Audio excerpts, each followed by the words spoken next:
बालों के लिए आयुर्वेद में बताया गया है कि सिर में तेल की मालिश करनी चाहिए ताकि बालों को पोषण मिल सके, स्कैल्प को पोषण मिल सके। बायोटीन का उपयोग हमें नहीं लेना चाहिए क्योंकि बायोटीन हमारे शरीर से एक बार अंदर चला गया तो बाहर नहीं निकलता है। हमारे आर्थराइटिस हेतु जो डाइट प्लान है उसमें कड़ी चावल नहीं खाना चाहिए, छोले नहीं खाना चाहिए, लस्सी अल्कोहल का उपयोग नहीं करना चाहिए क्योंकि लस्सी की ठंडी तासीर होती है और वो हमारे दर्द को बढ़ा सकता है। स्ट्रेस लेने से कोलेस्ट्रॉल बढ़ता है और गाल ब्लेडर ज़्यादा खाने से बढ़ता है। सुबह सुबह हम वॉक करें, धूप लें, रात को ज़्यादा ना घूमें और जिम भी न जाएं रात को। शाम को कसरत करने वालों को देखा गया है कि वह हार्ट अटैक उससे बढ़ता है। सुबह का समय ही कसरत के लिए है। आप सुबह कसरत करें और रात को अच्छी नींद लें। रात को ज़्यादा देर तक न जागें तो आप स्वस्थ जीवन जी सकते हैं। योग करें, प्राणायाम करें, अनुलोम विलोम कपालभाति से आप अपना शुगर लेवल सही रख सकते हैं, बीपी सही रख सकते हैं। कपालभाति करने से शुगर लेवल बहुत ही जल्दी कंट्रोल में आता है, ऐसा योगाचार्यों का मत है। ध्यान करने से हमारी मानसिक स्थिति सही रहती है, कार्य करने की क्षमता बढ़ती है और कई बीमारियां दूर होती हैं। और अब हम आते हैं महाकुंभ विशेष पर आते हैं। विक्रमादित्य ने विक्रम संवत दिया है। मकर संक्रांति पर सूर्य के उत्तरायण का धार्मिक और आध्यात्मिक के साथ वैज्ञानिक महत्व भी है।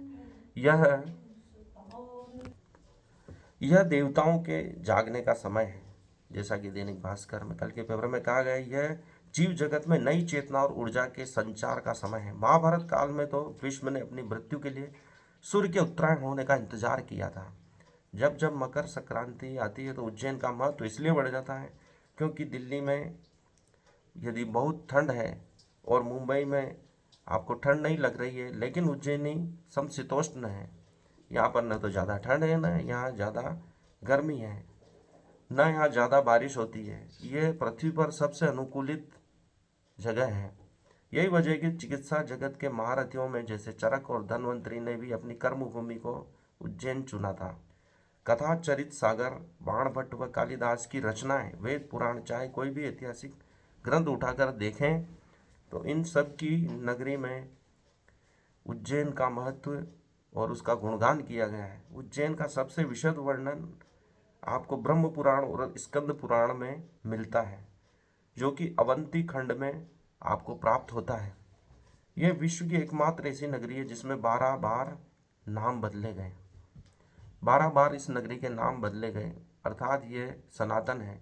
इसका कभी प्रलय में भी अंत नहीं होता है, ऐसा विद्वानों का मत है। जयति जय उज्जैनी ग्रंथ के अनुसार पद्म पुराण में पंडित सूर्यनारायण व्यास ने विक्रम संवत के 2000 वर्ष पूर्ण होने पर सहस्त्राब्दी समारोह समिति बनाकर, द्विस्त्राब्दी समारोह कहा जाता है जिसे, समिति बनाकर इसका आयोजन किया। इसके जरिए महाराजा विक्रमादित्य द्वारा प्रवर्तित विक्रम संवत के महत्व को फिर से उजागर किया गया और स्थापना की गई। डॉक्टर विष्णु श्रीधर वाकणकर ने खुदाई में सोने की मुद्रा प्राप्त की थी, जिससे यह पुष्टि होती है, यह सिद्ध होता है कि विक्रम संवत ईसा पूर्व 57 से शुरू होता है। इस हिसाब से भी यह हम विक्रम संवत से 21वीं शताब्दी में मौजूद हैं। ये हमें पश्चिम ने नहीं बताया। दुर्भाग्य यह है कि जिन विदेशी आक्रांताओं शकों को विक्रमादित्य ने परास्त किया और वे शाकाहारी कहलाए, उन शकों के संवत को स्वतंत्रता के बाद राजकीय संवत बनाया गया है।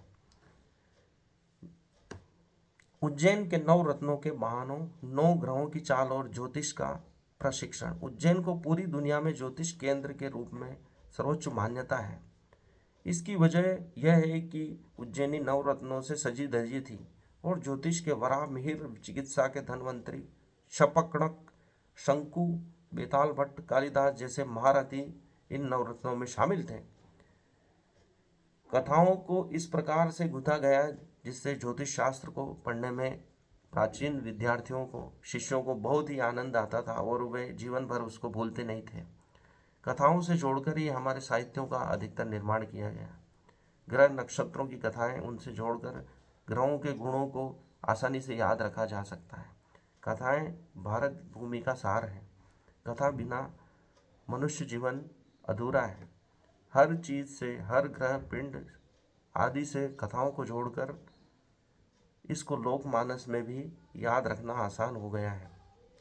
ज्योतिष को पढ़ना बहुत आसान हो गया है। यही उनका नुस्खा था, तरीका था। 9 रत्नों को यदि आप 9 ग्रहों से जोड़ देंगे तो यह बात आसानी से समझ में आ जाएगी।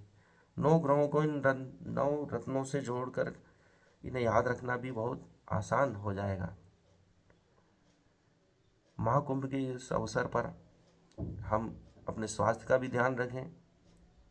मकर संक्रांति जो पर्व गुजरा है, इसकी कई बातें हैं जो एक दिन में बताना संभव नहीं है, और उपरोक्त लेख दैनिक भास्कर में दिया गया था।